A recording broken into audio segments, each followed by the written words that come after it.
দাদার শরীরটা খুব খারাপ।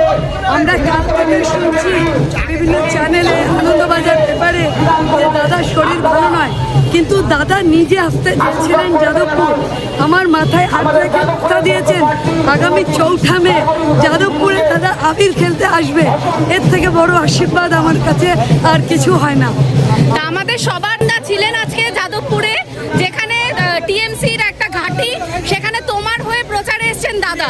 মানে তোমার ফিলিংস কেমন হচ্ছে? কে বলেছে এটা টিএমসির ঘাঁটি? দুর্নীতি বলেন টিএমসি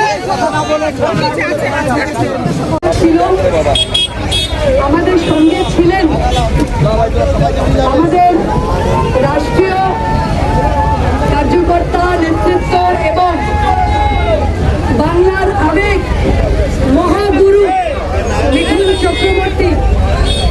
ছবিটা তো লেদিকায় আমরা গতকাল থেকে জানি দাদা অসুস্থ। আমরা গতকাল থেকে জানি দাদার শরীর ভালো না।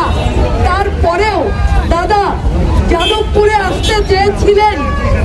যাদবপুরে তিনি এই জন্য আসতে চেয়েছিলেন, তিনি যাদবপুরের মানুষকে এই বার্তা দিতে চেয়েছিলেন যে এবার যাদবপুর জিতবে, এবার যাদবপুর পদ্ম ফুল ফুটবে।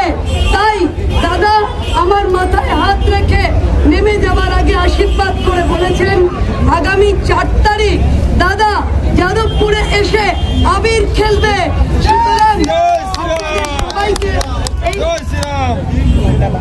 আমার আবেদন, এবারের নির্বাচন আপনাদের প্রত্যেকের কাছে আমাদের আগামী প্রজন্মের উন্নয়নের কথা ভেবে, আমাদের সন্তানদের মঙ্গলের কথা ভেবে, আমাদের বাচ্চাগুলো যাতে আমাদের কোলেই থাকে, ভিন রাজ্যে চলে না যায়, তাদের জন্যে চাকরি চাই, জীবিকা চাই।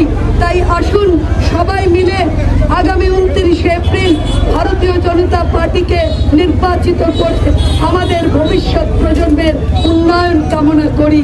এই কথা বলে আজকে আমাদের এই শোভাযাত্রা এখানেই সমাপ্ত করলাম। প্রত্যেককে ধন্যবাদ, যারা অপেক্ষা করেছিলেন তাদেরকে অনেক অনেক ধন্যবাদ।